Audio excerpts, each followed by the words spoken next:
From translation, NKJV New King James Version. This 260 day of the year.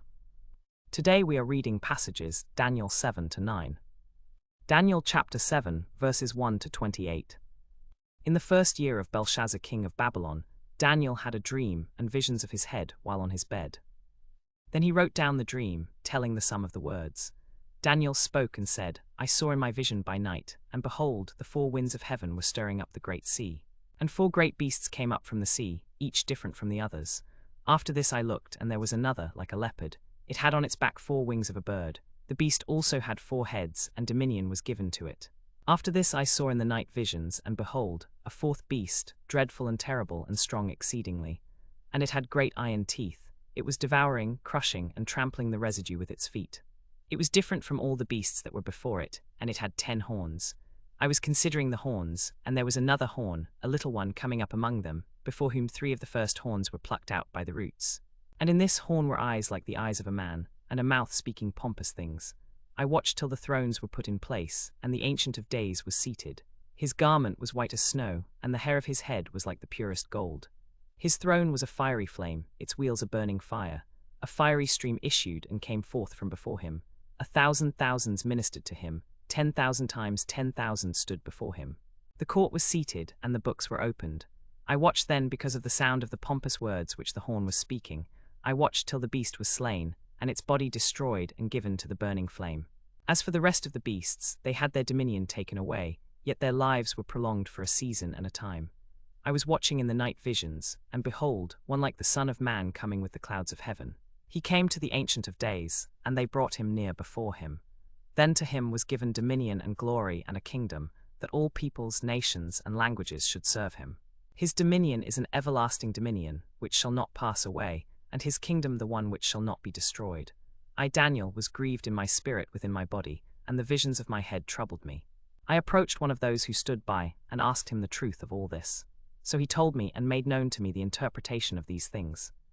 Then I desired to know the truth about the 4th beast, which was different from all the others, exceedingly dreadful, with its iron teeth and bronze claws, devouring, crushing, and trampling the residue with its feet, and the 10 horns on its head. And the other horn which came up before which 3 fell, namely, the horn that had eyes and a mouth which spoke pompous things, whose appearance was greater than his fellow horns I watched. And that horn was making war against the saints, and prevailing against them until the Ancient of Days came, and a judgment was made in favor of the saints of the Most High, and the time came for the saints to possess the kingdom. The 10 horns are 10 kings who shall arise from this kingdom. Another shall rise after them, and he shall be different from the first ones, and shall subdue 3 kings. He shall speak pompous words against the Most High, shall persecute the saints of the Most High, and shall intend to change times and law. Then the saints shall be given into his hand for a time and times, and half a time.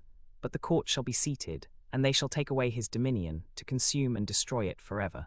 So far is the end of the matter. As for me, Daniel, my thoughts greatly troubled me, and my face changed, but I kept the matter in my heart. Daniel chapter 8, verses 1 to 26. In the 3rd year of the reign of King Belshazzar of Babylon, a vision appeared to me, Daniel after the one that appeared to me at the first. And I saw in the vision, and it so happened that when I looked, I was in Susa the citadel, which is in the province of Elam, and I saw in the vision that I was by the river Ulai. Then I lifted my eyes and saw, and there, standing before the river, was a ram which had 2 horns. The 2 horns were high, but one was higher than the other, and the higher one grew up last. I saw the ram pushing westward, northward, and southward, so that no beast could withstand him, nor was there any that could deliver from his hand, but he did according to his will and became great. And as I was considering, suddenly a male goat came from the west, across the surface of the whole earth, without touching the ground, and the goat had a notable horn between his eyes. Then he came to the ram that had 2 horns, which I had seen standing before the river, and ran at him with furious power. And I saw him confronting the ram. He was moved with rage to strike it.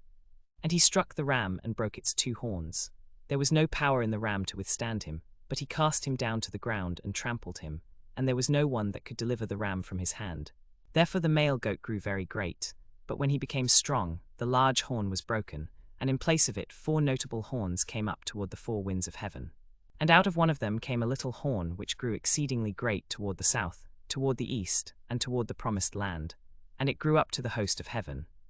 And it cast down some of the host and some of the stars to the ground, and trampled them.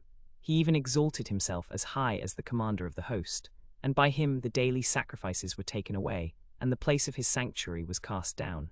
Because of transgression, an army was given over to the horn to trample the daily sacrifice, and he cast truth to the ground. He did all this and prospered. Then I heard a holy one speaking. And another holy one said to that certain one who was speaking, "How long will the vision be, concerning the daily sacrifice and the transgression of desolation, the giving over of the sanctuary and host to be trampled?" And he said to me, "For 2,300 days, then the sanctuary shall be cleansed." When I, Daniel, had seen the vision and was seeking the meaning, then suddenly there stood before me one like a man. Now as he spoke with me, I was in a deep sleep with my face to the ground, but he touched me and stood me upright. The ram which you saw, having the 2 horns, they are the kings of Media and Persia. And the male goat is the kingdom of Greece. The large horn that is between its eyes is the first king. As for the broken horn and the 4 horns that stood up in its place, 4 kingdoms shall arise out of that nation, but not with its strength. And in the latter time of their kingdom, when the transgressors have reached their fullness, a king shall arise, having fierce features, who understands sinister schemes. His power shall be great, but not by his own power. And he shall destroy astonishingly, and shall prosper and thrive. He shall destroy the mighty and the holy people. Through his cunning he shall cause deceit to prosper under his rule, and he shall exalt himself in his heart. He shall destroy many in their state of security. He shall even rise against the prince of princes, but he shall be broken without human means. And the vision of the evenings and mornings which has been told is true. Therefore seal the vision, for it refers to many days in the future. Daniel chapter 9, verses 1 to 27. In the 1st year of Darius, the son of Ahasuerus, of the lineage of the Medes, who was made king over the realm of the Chaldeans in the 1st year of his reign, I, Daniel, understood by the books the number of the years specified in the word of the Lord through Jeremiah the prophet, that 70 years would be fulfilled for the desolation of Jerusalem. Then I set my face toward the Lord God, to make requests by prayer and supplications, with fasting, sackcloth, and ashes.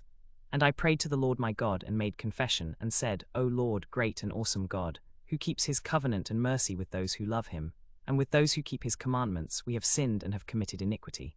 We have done wickedly and have rebelled, even by departing from your precepts and your judgments. Neither have we heeded your servants the prophets, who spoke in your name to our kings and our princes, to our fathers and all the people of the land. O Lord, righteousness belongs to you, but to us shame of face, as of today, to the men of Judah, to the inhabitants of Jerusalem and all Israel, who have, I say, dealt treacherously with you. To open our eyes that we may see your wondrous signs and your mighty works. O God of Abraham, Isaac, and Israel, our fathers, you are the one God who is in heaven and do great and wondrous things, for you have given them to us. The Lord our God is merciful and forgiving, even though we have rebelled against him. We have not obeyed the voice of the Lord our God, to walk in his laws, which he set before us by his servants the prophets. Yes, all Israel has transgressed your law, and has departed so as not to obey your voice. Therefore the curse has been poured out on us, along with the oath written in the law of Moses the servant of God, because we have sinned against him. And he has confirmed his words, which he spoke against us and against our rulers who ruled us, by bringing upon us a great tribulation. For under the whole heaven there has not been done anything like what has been done to Jerusalem. As it is written in the law of Moses, all this disaster has come upon us. Yet we have not made supplication before the Lord our God, that we might turn from our iniquities and understand your truth. Therefore the Lord has kept the disaster in store and brought it upon us. For the Lord our God is righteous in all his works which he does, though we have not obeyed his voice. And now, O Lord our God, who brought your people out of the land of Egypt with a mighty hand, and made for yourself a name, as it is this day, we have sinned, we have done wickedly. O Lord, according to all your righteousness, I pray, let your anger and your fury be turned away from Jerusalem, your holy city, your holy mountain, because for our sins and for the iniquities of our fathers, Jerusalem and your people are a reproach to all those who are around us. Now therefore, O our God, hear the prayer of your servant and his supplications, and for your Lord's sake cause your face to shine on your desolate sanctuary. O my God, incline your ear and hear, open your eyes that you may see, and see our desolations, and the city which is called by your name, for we do not present our supplications before you for our righteousness, but for your great mercies. O Lord, hear, O Lord, forgive, O Lord, listen and act. Do not delay for your own sake, my God, for your city and your people are called by your name. Now while I was speaking, praying, and confessing my sin and the sin of my people Israel, and making my supplication before the Lord my God for the holy mountain of my God, yes, while I was speaking in prayer, the man Gabriel, whom I had seen in the vision at the beginning, being called to fly swiftly, reached me about the time of the evening sacrifice. And he informed me and talked with me and said, O Daniel, I have now come forth to give you understanding of the outcome, for what you have in mind will surely be at the end of the days. At the beginning of your supplications, a decree was issued, and I have come to tell you, for you are highly esteemed. Therefore give heed to the message and understand the vision. 70 weeks are determined for your people and for your holy city to finish transgression, to put an end to sin, to atone for wickedness, to bring in everlasting righteousness, to seal up vision and prophecy, and to anoint the most holy. Know therefore and understand that from the going forth of the command to restore and build Jerusalem until Messiah the Prince, there shall be 7 weeks and 62 weeks. The street shall be built again, and the wall, even in troublesome times. And after the 62 weeks Messiah shall be cut off, but not for himself, and the people of the Prince who is to come shall destroy the city and the sanctuary. The end of it shall be with a flood, until the end of the war desolations are determined. He shall confirm a covenant with many for 1 week, but in the middle of the week he shall bring an end to sacrifice and offering. And on the wing of abominations shall be one who makes desolate, even until the consummation which is determined, and that determined shall be poured out on the desolate.